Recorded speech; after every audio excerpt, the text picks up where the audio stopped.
Después de un fuerte debate en el Congreso mexicano, finalmente se aprobó la Ley General para los Derechos de Niños, Niñas y Adolescentes. Una iniciativa preferente que envió el Ejecutivo, pero que sufrió de más del 80% de modificaciones.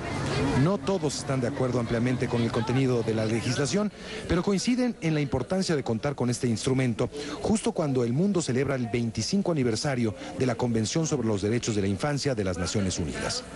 En México Opina hablaremos del tema con la senadora Angélica de la Peña, del Partido de la Revolución Democrática, Paula Ramírez, oficial nacional de protección legal de la UNICEF, Teresa Gutiérrez, de la Comisión Mexicana de Derechos Humanos, y Mario Romo, de la Red Familia. Esto es México Opina en Niños y Niñas con Derechos. Muy buenas noches, bienvenidos y bienvenidas a esta nueva edición de México Opina, en el que vamos a abordar un tema que hemos dejado pendiente, lo hemos ido aplazando, hay que reconocer que era un compromiso con el auditorio, pero finalmente abordaremos este tema de los derechos de los niños, niñas y adolescentes en nuestro país. A propósito, por un lado, de los 25 años de la convención, de estos derechos, de la firma de esta convención, y por otra parte, y también razón por lo cual hemos aplazado el tema, de la aprobación de la Ley General para los Derechos de los Niños, Niñas y Adolescentes en nuestro país. Gracias a nuestros invitados, bienvenidos.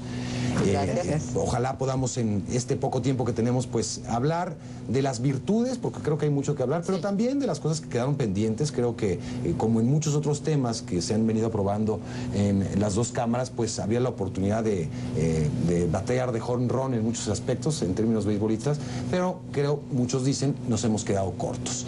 Pero me gustaría empezar a hablar por las virtudes del proyecto que fue finalmente ya pues cristalizado en una ley. Senadora, ¿por qué no empieza a platicarnos un poco? Bien, México aprueba la Convención sobre Derechos de la Niñez en 1990. Iniciamos un proceso gradual para armonizar esta convención con el marco jurídico mexicano. Y después de varias reformas a la Constitución, finalmente nos damos cuenta que es necesario que haya una ley general que pueda impactar en todo el país, en los tres órdenes de gobierno, en los tres poderes, y sobre todo llegar a tener una acción muy trascendental necesaria en toda la sociedad. Y entonces esta ley... Platíqueme qué es una ley general para que el auditorio entienda más o menos de qué se trata una ley general. A ver, hay distintas tipos de leyes. El Congreso de la Unión, que está integrado por dos cámaras, el Senado y la Cámara de Diputados, tiene la potestad de legislar en materia federal, a menos que la Constitución determine que puede legislar en materia que tiene que ver, que tiene la facultad conferida a las entidades federativas. La Constitución se reforma justamente para hacer una ley que pueda ser aplicada a nivel federal y también en las entidades federativas. De tal forma que esta ley tiene su origen en una reforma a la Constitución que orienta que tenemos que hacer una ley general para que puedan aplicarse principios sustantivos en los tres órdenes de gobierno en todo el país, y por supuesto también las entidades federativas legislen, pero siempre siguiendo la misma directriz que hemos establecido en la ley general. Esa es la diferencia de una ley federal que solamente tiene una aplicación en el ámbito federal. Cuando un asunto tiene que verse en corresponsabilidad con las entidades federativas, y cuáles tendrían que verse en coadyuvancia, de tal forma que su aplicación tiene que ser nacional. Muy bien, bueno, ya creo que nos queda claro un poco lo hice muy breve. El marco de cómo... Paula, ¿cómo se ve desde el punto de vista pues, de la organización que representas? Bueno, pues primero que nada, muchas gracias por la invitación.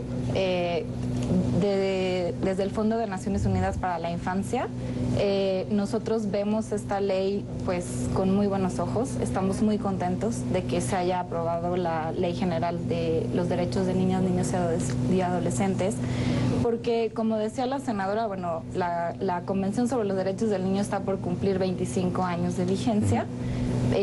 México la ratifica un año después de que es aprobada por la Asamblea General de las Naciones Unidas, y desde entonces el Estado mexicano en su conjunto adquiere la obligación de garantizar y respetar los derechos de todos los niños, niñas y adolescentes que se encuentran en el país, ¿no? Claro, con desafíos, con temas por resolver, pero es un avance y pues realmente creemos que viene en un momento muy necesario para la consolidación de los niños, niñas y adolescentes como sujetos de derechos y una efectiva protección. Y muy necesario porque estamos a la puerta de la celebración de los 25 años, no podíamos llegar con 25 años de retraso. Mario, por favor, tu punto de vista. Gracias. ¿Coincides en que es un avance en primer término, una visión global? Tiene bondades la ley, definitivamente, y algo bien importante a destacar, como la senadora bien lo dijo, y también nuestra compañera de la UNICEF, que es abogada, al ser una ley general, lo que pide es que se armonicen los estados. Es decir, es una ley muy importante, porque entra a materias de derecho civil, que típicamente son locales, del tema penal, también de lo ordinario, que también típicamente es local. Y encontramos pues algunos aciertos interesantes, la verdad, como el sistema de información que no existe, ¿no? Simplemente en el tema de discapacidad, pues nadie sabe, y lo puedo decir yo porque trabajé muchos años el tema de discapacidad, y todavía sigo de alguna manera asesorando en esta materia. Nadie sabe a ciencia cierta los tipos de discapacidad que hay en la población infantil del país, para que luego se pueda tratar de hacer una política pública para resolverla. Eso me parece que es un acierto. El tema de la Procuraduría también, en donde al final, vamos a decirlo así, recoge o retoma experiencias estatales, en donde ahí sí los estados como tal tienen procuradurías a lo largo y ancho del país, ¿no? Pero no había una instancia como tal a nivel federal. Y por último, yo mencionaría el tema de que se obliga al Estado mexicano a que dote de mayor presupuesto, pues digamos, en estos esfuerzos de apoyar a las niñas. También, bueno, queda como toda ley que los mismos senadores han reconocido, y que en este debate que también en el sistema bicameral del país, donde una cámara de alguna forma puede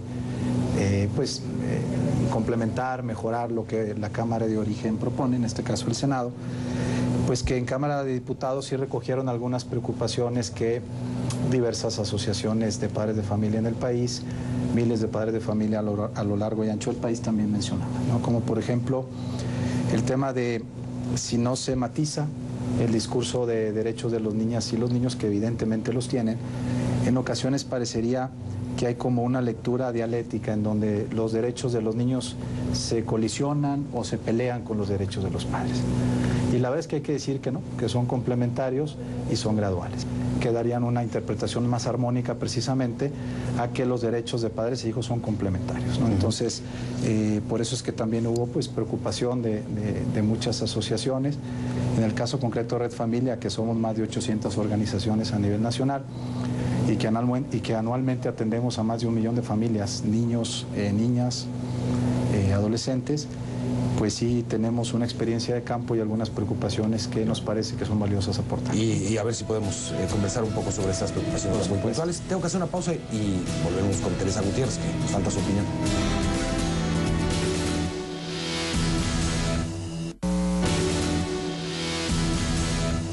Seguimos en México Opina conversando sobre los derechos de niños, niñas y adolescentes en México a propósito de la recién aprobada Ley General. Era el turno de Teresa Gutiérrez de conversarnos un poco sobre el panorama general. ¿Cómo ves esta aprobación? Ok, mira, yo quisiera ir un poquito para atrás. A ver. Cuando sale la ley preferente, nos toca revisarla, verla, y faltaba sustento, faltaba fondo, la forma estaba muy bien hecha, desde luego. Cuando llega al Senado, empieza a haber una cantidad de cambios extraordinarios. En estos cambios hubo algunas cosas muy, muy buenas, y me quedo con una parte de migración. Perdón que te interrumpa, ¿eh? Sí. En el Senado se venía trabajando mucho ya. Había dos iniciativas al menos ya que tenían algún tiempo de venirse discutiendo, ¿no? Entonces, claro. por eso ya había cierto conocimiento del tema, por cierto. ¿no? Sí. Y entonces toman la ley y le ponen fondo, le ponen apellido, le ponen lo que necesitaba. Entre los temas que a mí más me impactan y me interesan es la migración de los niños acompañados y los niños no acompañados, y lo ven por estos niños, que sean mexicanos o no sean mexicanos, pasan por aquí y tienen derecho a que se les respete, a que se les cuide, a que se les proteja, a que se les garanticen sus derechos. Entonces, tenemos al final una ley hecha de tal forma que protege a los menores, a las niñas, a los niños y a los adolescentes. Y que con el tiempo los padres tendríamos que ir cuidando que, de acuerdo a la edad, de acuerdo a su edad, de acuerdo a su... No todos los niños maduran en la misma manera, en el mismo tiempo, aunque tengan la misma edad. Claro. Ir guiando esta parte, ¿no? Entonces, platicamos que todavía hay cosas por resolver. No hay leyes perfectas, como no hay seres humanos perfectos. Entonces es perfectible, pero esta ley, así como está, quedó muy bien. Quedó para proteger, quedó un marco jurídico para proteger los derechos de las niñas, los niños y adolescentes, ¿sí? En el proceso que van de crecimiento hacia una ciudadanía responsable. Ahora, para esta protección, que creo que es el espíritu que bien dices de esta ley, no puede ser de otra manera, se necesita una transformación institucional. Con las mismas instituciones no podemos llegar a ningún lado prácticamente, sin las mismas instituciones que las conformamos hombres y mujeres que, pues, ¿qué pasa? Por ejemplo, hay un cambio institucional planteado en la legislación. ¿Qué va a pasar? ¿Cómo son los tiempos, senadora? Y cuéntanos un poco de este cambio.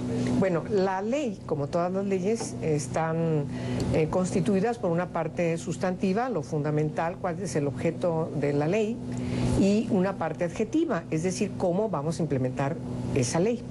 Hay una diferencia de género que tenemos que resolver, sobre todo por las altas discriminaciones en función de su género que sufren las niñas.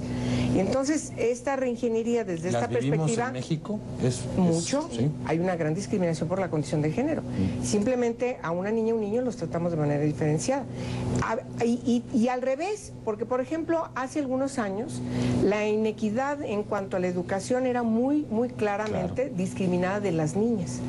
Notabas que había un 5% de diferencia de niñas fuera de la escuela respecto a los niños. Ahora es al revés. Ahora tienes un 3% de niños, adolescentes, que están fuera de la red de educación porque desertan de la escuela. Las que más duran en la escuela son las niñas. Quiere decir que la política de años atrás dirigida contra la discriminación de las niñas en la educación nos ha dado el resultado de que las niñas y las adolescentes continúen en la escuela. La perspectiva de género va en los dos lados, para resolver la discriminación que se pueda dar en ambos lados, o en el sexo femenino o en el sexo masculino. Y me parece que lo que hicimos con este sistema nacional, que tiene que también impactar los ámbitos locales y luego construir esta pirámide hacia los municipios, nos va a permitir lograr el objeto de la ley. Es decir, garantizar que las niñas y los niños en este país, sin ningún tipo de discriminación por ninguna condición, estén donde estén, cualquiera que sea la característica de estos niños, si son extranjeros pero están en territorio mexicano, efectivamente, como dice Tere, ciertamente gocen de todos sus derechos. Y esa es una construcción muy importante que nos puede permitir reconstruir un tejido social de las nuevas generaciones y de las generaciones que todavía son menores de 18 años de edad, que pueden empezar a vivir los beneficios de la ley. Es que antes daba la impresión de que, bueno, ya me platicarán qué pasa con el DIF, pero antes parece que las políticas dirigidas hacia la niñez eran más bien una medida de asistencialismo, ¿no? Prácticamente no eran sujetos de derecho, y eso ahora es muy distinto, vaya a hablar de derecho. Y de pronto electoral también, ¿no? También, no, claro, por supuesto. ¿Qué pasa con el DIF, por ejemplo? ¿Cuál será la figura? ¿Se mantendrá el DIF pero haciendo otras labores? Se fortalece el DIF, tiene un fortalecimiento increíble, y ese fortalecimiento institucional con nuevas potestades, yo nomás menciono dos muy rápidas, tiene que sacar el registro nacional de los centros de atención, albergues, guarderías, todo este tipo, son alrededor de 20,000 del ámbito público, privado, etcétera, y también la atención de, por ejemplo, la niñez en situación de migración. Nada más hablar por dos asuntos que son muy importantes, y el impacto presupuestal era necesario. Bueno, tengo que hacer una nueva pausa, regresamos con más opiniones, no se vaya, y entraremos a los temas que han también generado un poco de polémica en la discusión de esta Ley General de Derechos de Niños y Niñas y Adolescentes en México. Estamos en México Opina hablando de los derechos de niños, niñas y adolescentes a propósito de la aprobación de la ley en esta materia. Participa con nosotros en Twitter, @mexopina y @MarioCNN. Seguimos, no te vayas.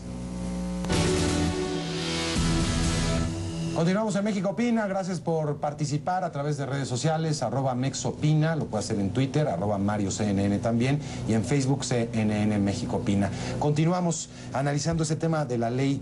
Se acerca, como decía Paula,